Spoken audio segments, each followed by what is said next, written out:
Immigration custom enforcement ਵਾਲੇ ਕਹਿੰਦੇ ਦਰਜਨਾਂ ਦੇ ਕਰੀਬ ਹੈਲਥ ਕੇਅਰ ਵਰਕਰਸ ਨੂੰ ਹਾਇਰ ਕਰਨ ਜਾ ਰਹੇ ਆ ਕਿਉਂਕਿ ਕਾਫੀ ਲਾਸੂਟਸ ਹੋ ਰਹੇ ਆ। ਪੂਰੇ ਜੋ ਬਾਈਡਨ ਉਹਨਾਂ ਦਾ ਕਾਰਜਕਾਲ ਸੀ 4 ਸਾਲਾਂ ਦੇ ਦੌਰਾਨ, 4 ਸਾਲਾਂ ਦੇ ਦੌਰਾਨ ਜਿੰਨੀ ਕਸਟਡੀ ਦੇ ਵਿੱਚ ਮੌਤਾਂ ਹੋਈਆਂ ਉਹ ਆਲਰੇਡੀ ਹੁਣ ਟਰੰਪ ਐਡਮਿਨਿਸਟ੍ਰੇਸ਼ਨ ਦੇ ਸਿਰਫ 7-8 ਮਹੀਨਿਆਂ ਦੇ ਵਿੱਚ ਉਨੀਆਂ ਮੌਤਾਂ ਹੋ ਚੁੱਕੀਆਂ ਹੈਗੀਆਂ। ਸੋ ਉਸ ਨੂੰ ਦੇਖਦੇ ਹੋਏ ਡਿਪਾਰਟਮੈਂਟ ਆਫ ਹੋਮਲੈਂਡ ਸਿਕਿਉਰਿਟੀ ਨੇ ਇਹ ਕਿਹਾ ਵੀ 40 ਦੇ ਕਰੀਬ ਡਾਕਟਰਸ, ਨਰਸਿਸ, ਸਾਈਕੈਟ੍ਰਿਕਸ, ਫਾਰਮਾਸਿਸਟ, ਹੈਲਥ ਐਡਮਿਨਿਸਟ੍ਰੇਟਰਸ ਉਹਨਾਂ ਨੂੰ ਉਹ ਹਾਇਰ ਕਰਨ ਜਾ ਰਹੇ ਆ ਤਾਂ ਕਿ ਜਿਹੜੇ ਲੋਕਾਂ ਨੂੰ ਅਰੈਸਟ ਕੀਤਾ ਜਾਂਦਾ ਆ ਵੀ ਉਹਨਾਂ ਨੂੰ ਸਹੀ ਜਿਹੜੀ ਆ ਮੈਡੀਕਲ ਦੀ ਜਿਹੜੀ ਹੈਲਪ ਆ ਉਹ ਦਿੱਤੀ ਜਾ ਸਕੇ।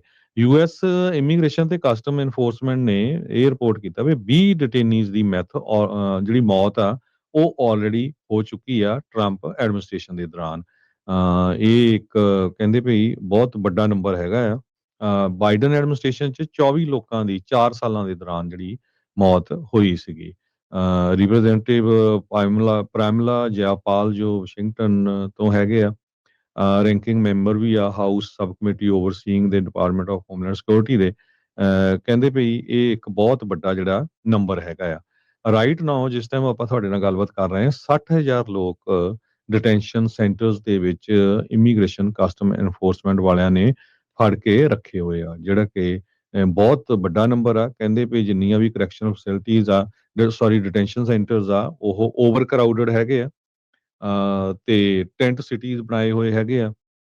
ਲੋਕਾਂ ਨੂੰ ਉੱਦਾਂ ਦੀ ਜਿਹੜੀ ਕੇਅਰ ਜਾਂ ਫੂਡ ਨਹੀਂ ਦਿੱਤਾ ਜਾ ਰਿਹਾ ਹੈਗਾ। ਡਿਪਾਰਟਮੈਂਟ ਆਫ ਹੋਮਲੈਂਡ ਸਿਕਿਉਰਿਟੀ ਨੇ ਕੋਈ ਇਹਦੇ ਬਾਰੇ ਕਿਸੇ ਤਰ੍ਹਾਂ ਦਾ ਰਿਸਪੌਂਸ ਨਹੀਂ ਦੱਸਿਆ। ਜਦੋਂ ਪੋਲੀਟੀਕਲ ਮੈਗਜ਼ੀਨ ਦੇ ਜਿਹੜੇ ਜਰਨਲਿਸਟ ਆ ਉਹਨਾਂ ਨੇ ਪੁੱਛਣ ਦੀ ਗੱਲਬਾਤ ਕੀਤੀ। ਨਿਊਯਾਰਕ ਦੀ ਕੋਰਟ ਫਾਈਲਿੰਗ ਦੇ ਵਿੱਚ ACLU ਨੇ ਲਾਸੂਟ ਵੀ ਫਾਈਲ ਕਰ ਦਿੱਤਾ ਹੈਗਾ ਵੀ ਜਿਹੜੇ 60,000 ਦੇ ਕਰੀਬ ਡਿਟੈਂਸ਼ਨ ਸੈਂਟਰ ਦੇ ਵਿੱਚ ਕੈਦੀ ਹੈਗੇ ਆ, ਨਾ ਤਾਂ ਉਹਨਾਂ ਨੂੰ ਚੱਜ ਦਾ ਫੂਡ ਦਿੱਤਾ ਜਾ ਰਿਹਾ ਆ, ਨਾ ਹੀ ਕੱਪੜੇ ਦਿੱਤੇ ਜਾ ਰਹੇ ਆ। ਸ਼ੈਲਟਰ ਵੀ ਬਹੁਤ ਮਾੜੇ ਆ। ਮੈਡੀਕਲ ਕੇਅਰ ਤਾਂ ਕਹਿੰਦੇ ਆਲਮੋਸਟ ਨਾ ਬਰਾਬਰੀ ਹੈਗੀ ਆ। ਸੋ ਜਿਹੜੀਆਂ ਮੈਡੀਕੇਸ਼ਨਸ ਆ ਉਹ ਵੀ ਬਹੁਤ ਘੱਟ ਮਿਲਦੀਆਂ ਹੈਗੀਆਂ। ਸੋ ਇੰਡੀਪੈਂਡੈਂਟ ਵਾਚਡੌਗ ਗਰੁੱਪ ਜੋ ਟਰੈਕ ਕਰਦਾ health care access for detained migrants, ਉਹਨਾਂ ਨੇ ਇਹ ਕਿਹਾ ਆ ਵੀ ਹੈਲਥ ਕੇਅਰ ਵਰਕਫੋਰਸ ਜੋ ਆ ਜੇ ਹੋਰ ਹਾਇਰ ਕਰੂਗੇ ਇਹ ਹੈਲਪਫੁਲ ਹੋਊਗੀ, ਪਰ ਸਿਚੁਏਸ਼ਨ ਉੱਥੇ ਕਾਫੀ ਜ਼ਿਆਦਾ ਬੈਡ ਆ। ਮੋਰ ਡਿਟੇਨੀਜ਼ ਲੈਸ ਓਵਰਸਾਈਡ, ਵੀ ਡਿਟੇਨੀਜ਼ ਬਹੁਤ ਜ਼ਿਆਦਾ ਆ ਤੇ ਉਹਨਾਂ ਦੀ ਦੇਖਭਾਲ ਕਰਨ ਵਾਲੇ ਕਾਫੀ ਘੱਟ ਹੈਗੇ। ਜੀ, ਬਿਲਕੁਲ।